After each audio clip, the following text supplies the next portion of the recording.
Once again, I am so grateful to your pastor, Father Hankey, for his gracious invitation to be with you this weekend to share the hope that is changing lives and saving souls for Christ and his church.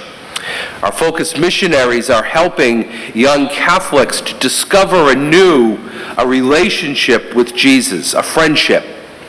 And these missionaries are helping to illuminate a path to Jesus through the darkness that sadly seems to be around us all too often. And I pray that you too will be filled with great hope for us all, and that you'll desire to want to walk with Focus in helping to save souls. As I mentioned at the outset of Mass, my name is Father Michael Drea. I am a priest of the Archdiocese of Boston. I don't know if I uttered any particular word this morning that perhaps gave away where I hail from, but I hope my accent doesn't get in the way of my message this weekend. You know, I've had the opportunity and the privilege to be a part of the Focus family for many, many years, originally going back to when I served as a university chaplain myself. And I served at this small little school just outside of Boston, just north of the Charles River. Small school, you may have heard of it. As I said, it's a rather small place. It's kind of inconsequential in the grand scheme of higher learning, but you may have heard of it. The name of the school is Harvard University. And I had the privilege of serving there as the senior Catholic chaplain for 7 years, and it was during that time that I invited the Focus missionaries to come to work with me and the team at the Harvard Catholic Center. And I dare say it was it is the chief and most important pastoral decision I've ever made, because the reality of the fruit that was born almost immediately because of the work of these wonderful missionaries, and the fruit that continues to show itself all these years later, is a true blessing for those young people who are engaging their studies on campus, and indeed a true blessing for the church. And so this morning I look forward to being able to share some of that good news with all of you today. But first, I thought I would take a few moments this morning to speak about the gospel passage that we just heard, because it truly is an important one for us. You know, last weekend, I had the opportunity to spend some time, as I am this weekend, but in a different setting. I had the opportunity to spend some time with a number of very remarkable and faith-filled people. And these folks feel the challenges of life around them. They feel the burdens that are around us in our world today, whether it's family life or turmoil in the world or economic hardships, whatever it may be, they feel those things just as all of us. And like us, they are people, though, who are truly rooted and grounded in the hope that is the Word made flesh, Jesus Christ, the Savior of the world.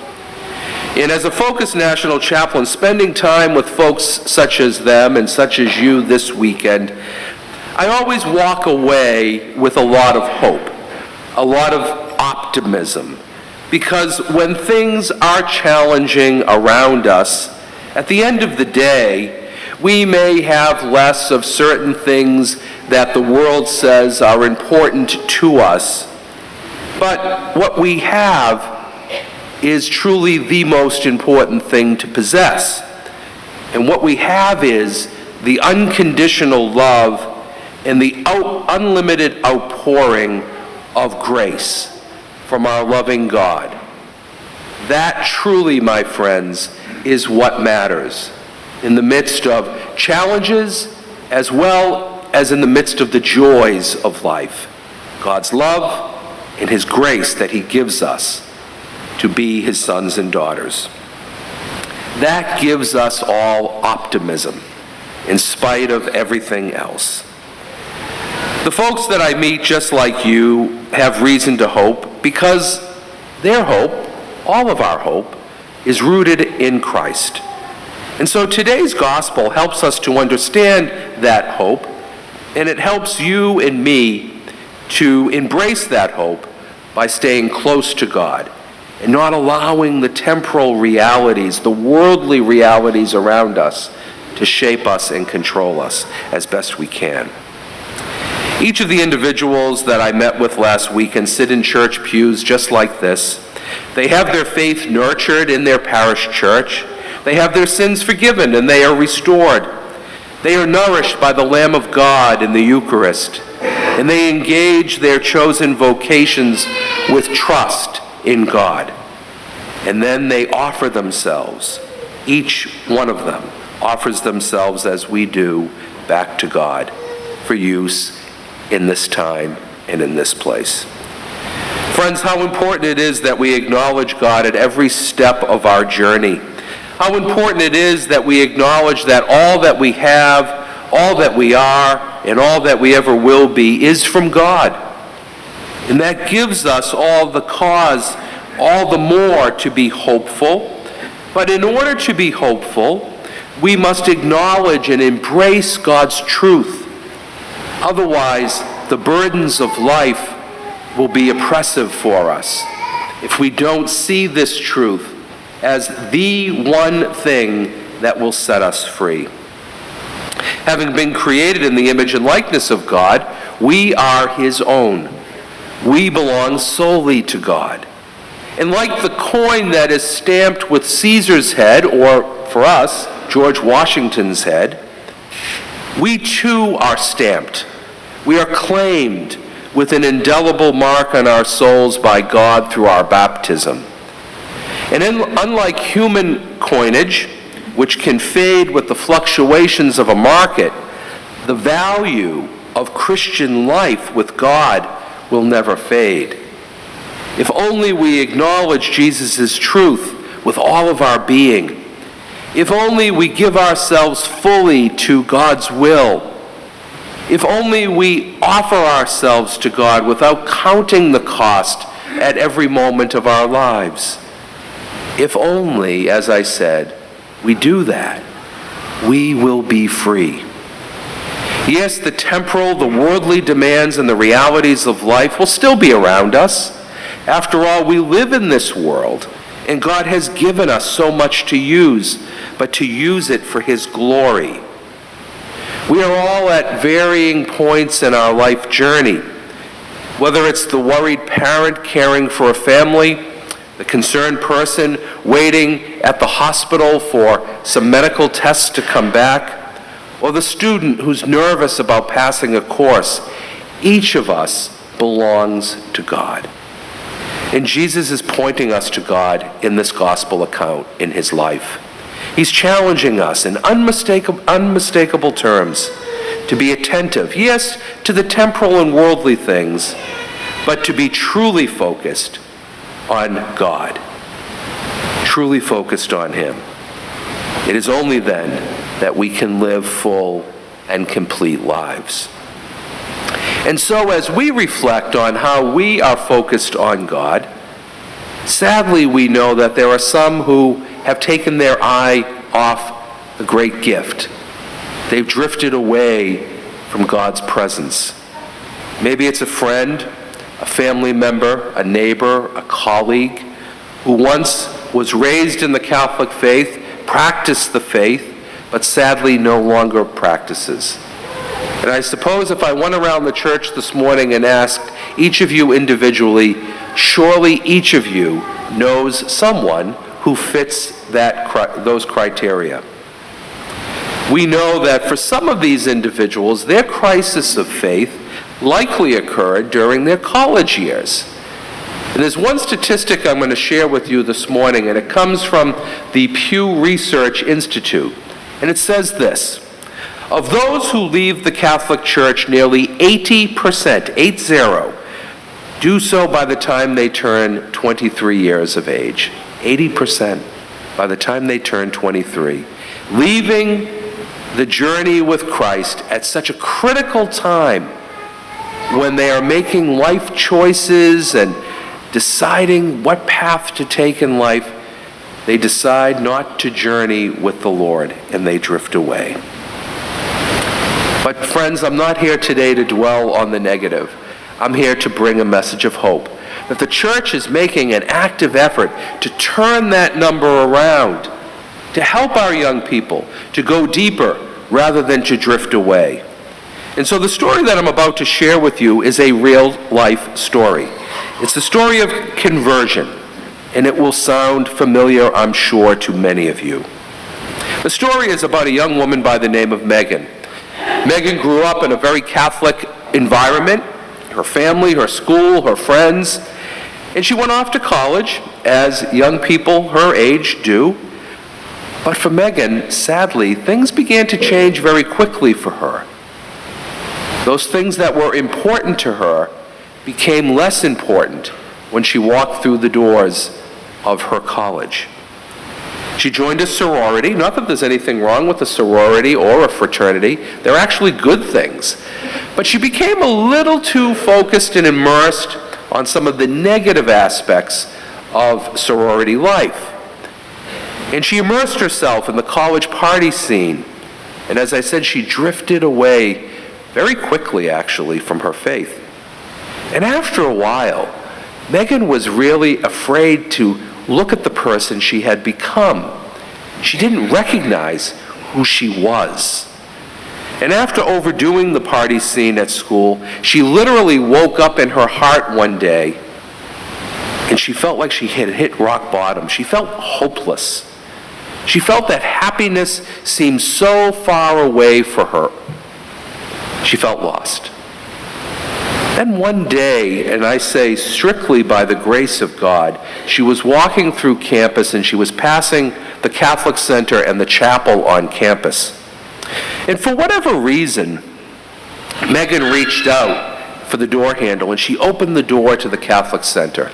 And when she did, she heard this very joyful conversation taking place. And as she looked through the door down the hallway, she saw a group of students with the chaplain. And they were talking and they were laughing, and it seemed like they were having a really wonderful time. The priest saw her, and he saw in her face that she looked sad. She looked like she was looking for something. And he summoned her. He said, "Come in, come in." And she came in, and he walked with her, and they went to his office, and they spoke for a while. And after they emerged from the office, he brought her back out, and he introduced her to the students who were there, as well as the 4 focus missionaries who were serving with him on campus. These young people immediately surrounded her with love and friendship. They didn't know who she was, but what they did know is that she was a person who was created in the image and likeness of God. And she had a unique dignity, a unique worth. And they showed their friendship to her. And over the course of the next few weeks, Megan would return to the Catholic Center on many occasions, got to know a lot of the students. One of the focus missionaries particularly reached out to her and sat with her and had great conversations with her to find out what she was looking for. What were her hopes? What were her dreams? And one thing that she mentioned most profoundly is that she wanted to be the person she was when she first arrived on campus.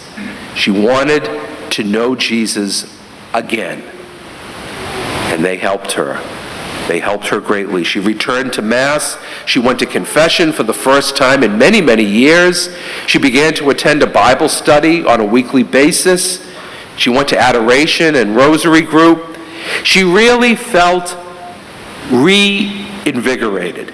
She felt that hope that had been lost in her heart had been rediscovered as she was learning to meet Jesus as her friend once again, and to walk with these students, these missionaries, who were so on fire for Christ. The joy that they had in their lives touched her, and she wanted that. She desired that. And now she felt renewed. Many years later now, Megan is married. She has children of her own, and in her own parish, she's leading Bible studies for some of the moms in the parish. She's helping these young women in the parish to grow closer to Christ, just like the Focus missionaries did in her life. My friends, I could tell countless stories of conversion and renewal, growth and friendship with Christ. I could tell countless stories happening on over 235 campuses throughout the United States, 6 campuses in Europe where Focus missionaries are serving. Countless stories of nearly 900 missionaries, young men and women trained in the work of evangelization, who are bringing others to Christ at such a critical time, at a time when the world and university campuses are saying to our young people, faith is not important. It's old-fashioned. You don't need it. Our missionaries are helping these young people to push back against that and to remind them and to remind the world how important it is to walk with the Good Shepherd, to allow the presence of Christ into our hearts, to guide us through the challenges and to help us celebrate the joys of life. These missionaries are accomplishing great things for Christ and the church. The method is really easy. It's the method that Jesus used. We see it play out all the time in the gospel. Our missionaries go out onto campus after they are trained in the work of evangelization and outreach. They work under the authority of the chaplain on campus, and they go out and they meet people where they're at. No preset conditions. They meet them where they're at, just as Jesus did. Discover who they are and allow those profound conversations to take place. Seize the moment and to walk with them. My friends, here in the great state of Indiana, we are so privileged to serve at Ball State, at DePauw, at Indiana University, at the Indiana-Purdue University, and the University of Southern Indiana, and Valparaiso University as well. We hope to be at other campuses too. Friends, in conclusion, this morning there are 2 things I'd like to ask of you. One is, I would like to ask for your prayers. Please pray for our missionaries. As you can imagine, it's not easy being a missionary on a college campus. It never has been. But it's not impossible either. And through your prayers for them, they feel the energy to persevere, to have that zeal for Christ in their mission on campus. Please pray for them. And pray for the individuals they'll encounter along the way as well, that their hearts may be opened to hear the message of Jesus and embrace it, walk with him, and live it. Please pray for them. On their behalf, I thank you for those prayers. Also, one of the things that our missionaries love to do is they love to pray for you. And so in your pews this morning, there are these little envelopes, these brochures, and there are some pens in your pews as well. And in the brochure, there's a clip-off envelope, and on the inside flap, there's a section that says prayer requests.